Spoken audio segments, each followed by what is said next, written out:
নিলয় ও মাহির বাসর রাত আজ। একটু আগেই নিলয়ের বড় ভাবি প্রিয়া নিলয় ও মাহিকে মিষ্টিমুখ করে এসেছেন। মাহির হাতে নিলয়কে তুলে দিতে দিতে বলল, আমার দেবর খুব সহজ সরল মানুষ, আমার দেবরকে একটু দেখে রেখো।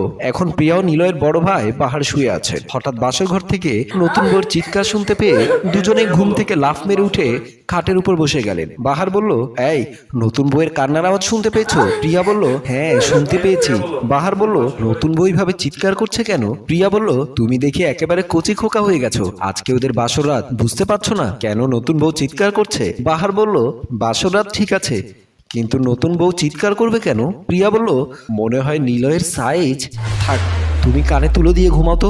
ছোট ভাইয়ের বাসর রাত, আর বড় ভাই ছোট ভাইয়ের বউয়ের চিৎকার শুনে টেনশনে পড়ে গেছে। আহাম্মক একটা। প্রিয়া বাহারকে শুয়ে দিয়ে নাকে কম্বল ঢেকে দিল। অন্য রুমে শুয়েছিল নিলয়ের মা দোলা বেগম ও বাবা মোমিন সাহেব। হঠাৎ নতুন বউয়ের বাসর ঘরের চিৎকার শুনে মোমিন সাহেব উঠে বসে গেলেন। মোমিন সাহেব ভালো করে শোনার চেষ্টা করলেন চিৎকারটা কোন দিক থেকে আসছে। ঠিকই দেখতে পেলেন ছেলে নিলয়ের বাসর ঘর থেকে নতুন বউয়ের চিৎকার শোনা যাচ্ছে। মোমিন সাহেব এবার পাশে শুয়ে থাকা দোলা বেগমকে ডাকতে লাগলেন। মোমিন সাহেব বলল, এই শুনছো? ওঠো ওঠো বলছি। দোলা বেগম হাই দিতে দিতে উঠে বসলেন। বললেন, কি হয়েছে, এত রাতে ডাকলি কেন? মোমিন সাহেব বলল, পাশের রুমে নিলয়দের বাসর ঘর থেকে নতুন বউয়ের চিৎকার শুনতে পাচ্ছ? দোলা বেগম কান পাতলো। সে শুনতে পেল নতুন বউয়ের চিৎকার। দোলা বেগম বলল, হ্যাঁ শুনতে পাচ্ছি তো। মোমিন সাহেব বলল, নতুন বউ এইভাবে বাসর ঘরে চিৎকার করছে কেন? দোলা বেগম বলল, আলহামদুলিল্লাহ, বলেছিলাম না আমাদের বউ একেবারে সতী সাবিত্রী, এই কারণে বাসর রাতের প্রথম রাতেই নতুন বউ চিৎকার করছে। মোমিন সাহেব বলল, বাসর ঘরে এইভাবে চিৎকার করবে কেন? কি সমস্যা, একটু খুলে বলো না। দোলা বেগম বলল, তুমি বুড়ো হয়ে গেছো, এখনো বুঝছো না বাসর ঘরে একটা নতুন বউ কেন চিৎকার করে? মোমিন সাহেব বলল, এইভাবে তো তুমিও চিৎকার করনি, তুমিও তো বাসর করেছিলে, আমার কেমন যেন সন্দেহ হচ্ছে। দোলা বেগম বলল, রাখো তো, এখন ঘুমিয়ে পড়ো, ছেলে বাসর করছে আর বাবা বাসর ঘরের নতুন বউ চিৎকার শুনে টেনশনে পড়ে গেছে। কি লজ্জাজনক বিষয়, বৌমার হায়া শরম বলতে কিচ্ছু নেই, এইভাবে চিৎকার করতে হয়? বলি একটু সহ্য করে নিলেই তো হয়, নিজেকে সতী প্রমাণ করার জন্য চিৎকার দিতে হয় নাকি? মোমিন সাহেব বলল, আমার কেমন যেন লাগছে। দোলা বেগম বলল, হয়েছে, এখন তুমি কানে তুলো দিয়ে ঘুমাও। দোলা বেগম মোমিন সাহেবকে জোর করে শুইয়ে দিল। এইভাবে ক্রমাগত বাসর ঘর থেকে নতুন বউয়ের চিৎকার আসতে লাগলো।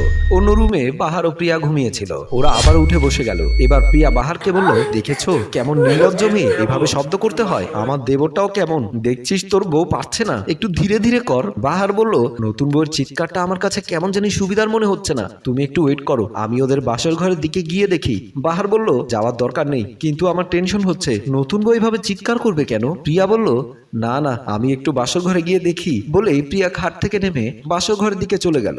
বাসর ঘরে দরজার সামনে আসতেই দেখতে পেল দোলা বেগম টেনশন নিয়ে পায়চারি করছে। প্রিয়া বলল, মা আপনি কেমন মানুষ, রুমের ভেতরে আপনার ছেলের আজকে বাসর রাত আর নতুন বউ বাসর রাতে চিৎকার করছে, আপনি এখানে দাঁড়িয়ে দাঁড়িয়ে তা শুনছেন? বৌমা, আমার কাছে কেমন যেন সন্দেহ হচ্ছে, নতুন বউ এভাবে চিৎকার করছে কেন? নিলয়ের কোনো সারা শব্দ পাচ্ছি না। প্রিয়া বলল, মা আপনি একটু দাঁড়ান, আমি নিলয়কে ডাকছি। বলেই প্রিয়া নিলয়ের রুমের দরজা বাড়ি দিতে লাগলো।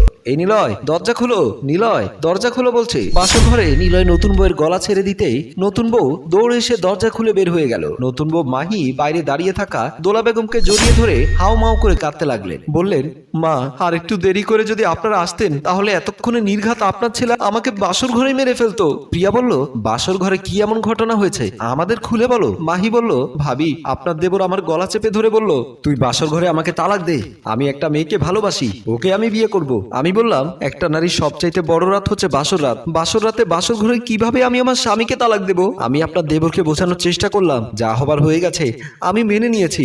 ভাগ্য বিধাতা যেহেতু তোমার সাথে আমার বিয়ে লিখে রেখেছে, তাহলে আমরা সব ভুলে আজ থেকে নতুন করে সংসার শুরু করি। সে আমাকে বলল, এটা কখনোই সম্ভব না, কারণ আমি আমার মন থেকে নদীকে ভুলতে পারছি না, আমি বাসর ঘরে তোকে তালাক দিয়ে নদীকে বিয়ে করব।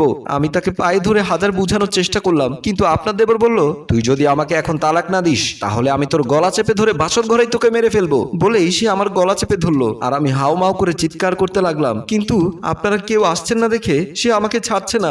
ভাগ্য ভালো আপনি এসে দরজায় বাড়ি দেওয়াতে সে আমাকে ছেড়ে দিল। দোলা বেগম তখন মাসুদের বাবা মোমিন সাহেবকে ডাকতে লাগলো, এই কোথায় গেলে তুমি, এদিকে আসো তো। বাহার তুইও আয়। বৌমা তুমি গিয়ে নিলয়কে রুম থেকে নিয়ে আসো। প্রিয়া নিলয়কে বাসর ঘর থেকে টেনে নিয়ে আসলেন। দোলা বেগম নতুন বউয়ের সাথে ঘটে যাওয়া সব কথা বাহার ও মোমিন সাহেবকে খুলে বললেন। সব কথা শোনার পর মোমিন সাহেব নিলয়ের গালে একটা থাপ্পড় দিয়ে বলল, তোর মতো কুলাঙ্গার সন্তান আমার দরকার নেই। যে লোক বাসর ঘরে নতুন বউকে মেরে ফেলার চিন্তা করতে পারে সে কখনো মানুষ হতে পারে না। নরপশুদের চেয়েও খারাপ তুই, এ ঘর থেকে বের হয়ে যা। নিলয় তখন নিজের ভুল বুঝতে পেরে মাহির কাছে ক্ষমা চাইলেন, বললেন, আমাকে ক্ষমা করে দাও, আমি আর কখনো নদীর কথা তোমার সামনে বলবো না। দোলা বেগম তখন বলল, আমার মাথা ছুঁয়ে বল, তুই আজকের পর থেকে আমাদের এই বৌমাকে কখনো কষ্ট দিবি না। নিলয় তখন মায়ের মাথায় হাত রেখে শপথ করে বলল, হ্যাঁ মা, আমি আজকের পর থেকে নদীকে ভুলে যাব এবং মাহিকে আমার বউ হিসেবে মনে প্রাণে গ্রহণ করে নেব। বন্ধুরা, আমাদের এই গল্পটা তৈরি করার পেছনের কারণ একটাই, আমরা আপাত দৃষ্টিতে যা শুনি তা সত্যি নাও হতে পারে। তাই যা কিছু সন্দেহ করবেন তা ভালো করে যাচাই বাছাই করে পরখ করে তারপর সন্দেহ করবেন। গল্পটি যদি আপনাদের ভালো লাগে লাইক কমেন্ট শেয়ার করে দিতে ভুলবেন না।